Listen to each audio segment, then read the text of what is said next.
It's hard to imagine what a human society without secrets would be like. The origin of cryptography dates back to ancient Egypt, nearly 40 centuries ago. At that time, people recording history by engraving on tablets began to effect subtle changes in the usage and purpose of their hieroglyphs. The Babylonians, the Assyrians, and the ancient Greeks also developed their own methods of hiding information. In ancient Rome, there emerged a key historical figure in relation to encryption, Julius Caesar. Once, when the Romans were at war, one of his officers, Cicero, was surrounded, and Caesar wanted to tell him that reinforcements were coming soon. He sent a courier carrying a Latin letter written using the Greek alphabet, who then threw a spear into the city defence with the letter attached. The Caesar shift has been a well-known encryption technique ever since. Anyone deciphering his letter had to replace each letter with the letter coming 4 places thereafter in the alphabet, for example, replacing A with D. Writing his famous saying, Veni Vidi Vici, in Caesar shift, comes out as YHQL, YLGL, YLFL. Just as proficient in cryptography, the ancient Greeks used another technique called information hiding. They used to mark pieces of information on the heads of shaven-headed slaves, who would be sent to deliver the message to someone in person once their hair had grown. The hair would be shaved again at the destination to reveal the information. Slow as this process was, information hiding is still in use. From the use of ancient invisible ink to the hiding of information within images and music files by people today. For nearly 4 centuries from 1400 AD onwards, the main method of encoding developed as a blend of code and cipher called nomenclator, which had prospered in southern Europe in the 14th century. For example, a nomenclator may consist of a series of symbols that replace the letters in the alphabet, coupled with a series of other symbols. From the 18th century onwards, the length of nomenclator increased greatly. As encryption flourishes, increasing numbers of people try to decipher codes. Frequency analysis was considered an effective method in early deciphering, involving drawing charts based on the statistics of the occurrence of letters in the ciphertext. Frequency analysis makes it easier to decipher passwords that use a one-for-one replacement of letters with others as their encryption system. Thereafter, Europeans invented a more complex form of cipher called papal encryption, proposed by Leon Battista Alberti in 1467.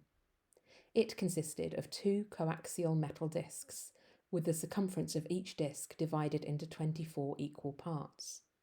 The outer circle contains letters in the Latin alphabet and 1 to 4. The inner circle contains 24 letters of the Latin alphabet.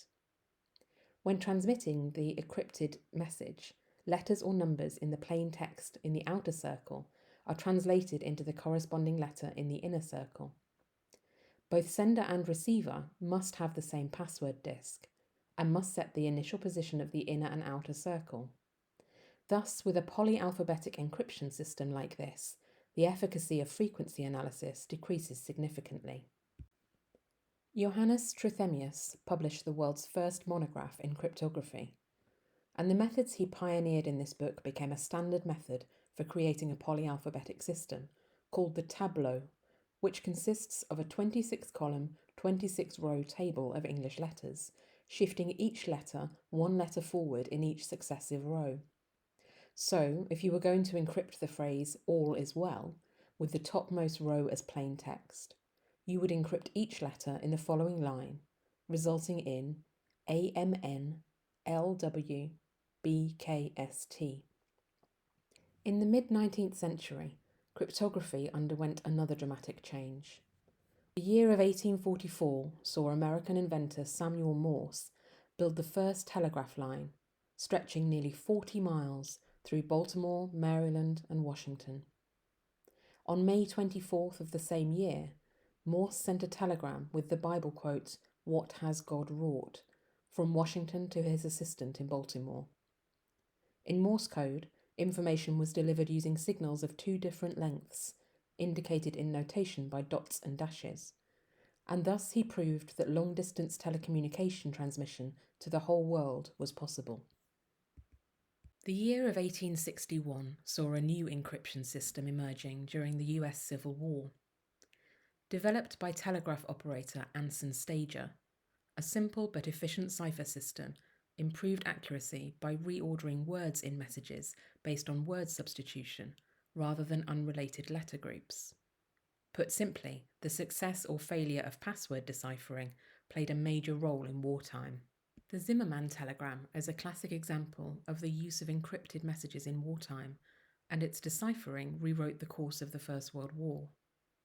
Sent to the German ambassador to Mexico by German Foreign Minister Arthur Zimmermann in 1917, this telegram was encrypted with the password 0075, but was intercepted by a British decoding team.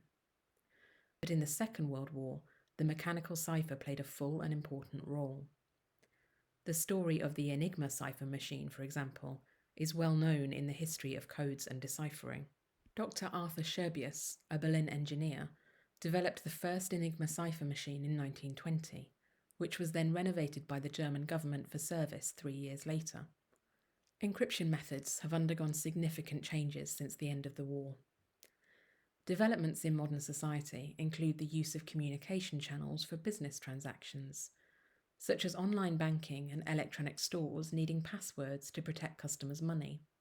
The public key encryption system, first used in the early 1970s, uses a public key, stored in a directory in the form of an e-certificate, and a secret key, jointly issued by the same certification authority. What new encryption methods will we use in the future? In 1979, Gilles Brassard, a Canadian scientist, and Charles Bennett, a New York scientist, published the first piece of scientific research on quantum cryptography, which was unique in terms of impenetrability, and a new and unbreakable encryption method was born. Maybe one day, large number factor analysis, quantum physics, and chaos theory will be as simple and easy as the Caesar shift cipher is to us today.